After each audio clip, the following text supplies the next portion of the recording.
Hello, this is one of my short videos for parents who have a child with an eating disorder. And I want to talk very briefly on this video about causes of an eating disorder. And it's interesting that when I came to record this, I went, oh, do we really need to talk about this? And I think it's helpful. And the most important thing for me to say is that when we look for causes, when we want to understand what's going on, that nobody's to blame. Every single one of us is doing the best we can with what we know at the time. When our daughter was poorly, I had people in my social circle telling me that they blame the parents and it's controlling parents who have children with an eating disorder. And that just frankly isn't true. There's no evidence to say that. There is evidence to say that children who have parents who are on board with supporting their children to recover are the children that recover most easily and soonest. And there is no evidence to suggest that it's parents' fault. So I just want to clear that up. And there are any number of situations, causes that can create the environment or the things that precipitate somebody having an eating disorder. So research, nobody's pinpointed it down.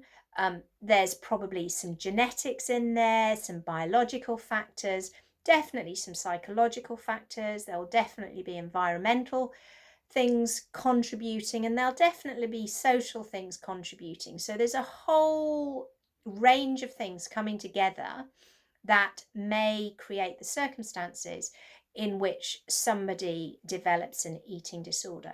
So I just want you to know it's not one thing, it's not your fault.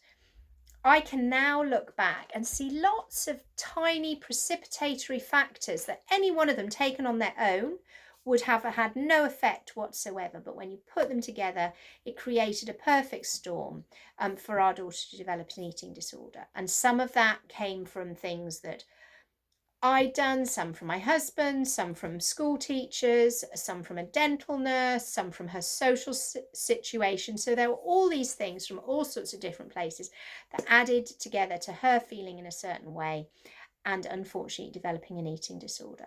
And there will be a whole set of things for your child. Maybe there's one significant thing, but just to be clear, you're not to blame and it's nobody's fault. And thinking like that doesn't help recovery. The fact even that you're watching this video shows me that you really care about your child and you've got what it takes to be the support to have them recover. I've got lots of, I think, much more interesting videos about the kinds of things you can do to help your child recover. So check those videos out and I'll see you soon.